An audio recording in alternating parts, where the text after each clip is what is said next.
Ce que nous allons révéler aujourd'hui est un grand secret. Vous vous en souvenez, nous avons deux éléments créateurs, la contraction même de la lumière de Dieu, dans deux formes différentes qui sont le carré et le rond.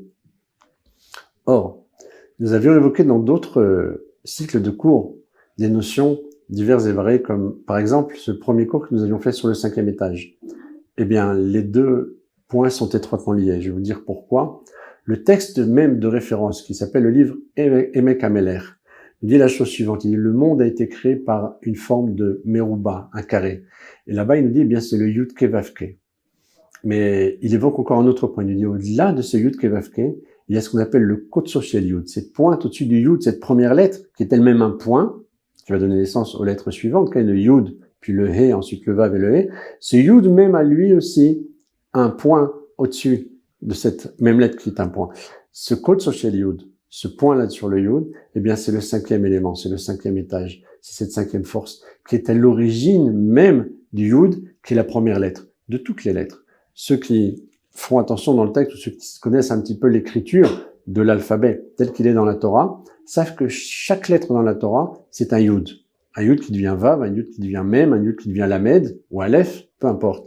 Le Yud est la première chose qu'écrit le scribe, le sofer, qu'il va continuer ensuite avec une autre lettre. Donc c'est l'essence même de la création, puisque tout est lettre dans le monde. Mais ce Yud là lui-même a une source, ce qu'on appelle le Keter. C'est ce qui transcende. Le Keter, c'est la couronne, correspond à la volonté. C'est la volonté profonde de Dieu de créer le monde. Il a créé dans le carré, dans le rond. Mais avant qu'on arrive à cela, avant qu'on arrive au Yud, parce que même dans le rond, on est dans le Yud Kevavke, dans le carré aussi, dans le Yud Kevavke, ces 4 lettres-là ont un élément supérieur, un élément premier qui est leur origine, qui est leur source. C'est la volonté de Dieu, comme c'est marqué dans les textes, Ava lo liot dira batartonim. Il a voulu avoir une demeure ici-bas. La raison même de la création du monde n'est pas compréhensible à nos yeux. On n'a pas d'explication de cela. C'est d'ailleurs pour cela même qu'on parle de Itave. Il y a eu une envie. C'est pas quelque chose qu'on explique.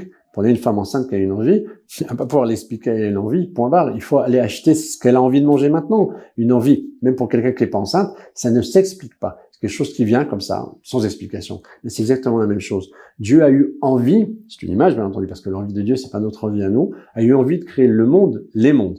Et pour arriver à ce Yud Kevavke créateur, à ce carré-là, eh bien, il y avait ce que nous dit là-bas le Emek Ameler, une 5e porte, une 5e fenêtre, qui est ce point-là au-dessus du Yud, et qui est essentiel. Donc vous voyez que dans la Torah, tous les sujets qu'on peut évoquer ont toujours un point commun. Ce 5e étage, eh bien, c'est l'essence même de la création du monde. C'est cette force révélatrice de la volonté de Dieu de créer le monde que nous amènerons dans la Géoula par celui qu'on appelle le Mashiach, qui est ce qu'on appelle la Yechida Klalit, c'est la Yechida de toute l'humanité, l'essence même de l'âme, cette 5e partie de l'âme qui transcende le corps, dans le fait qu'on va révéler un 5e degré, puisque tout aujourd'hui est 4. Et là, lorsque Mashiach viendra, eh bien, ce 5e degré, ce 5e étage, ce 5e élément se révélera dans la Géoula, on espère encore aujourd'hui même. Et si vous restez avec moi la semaine prochaine, nous expliquerons cela peut-être encore mieux.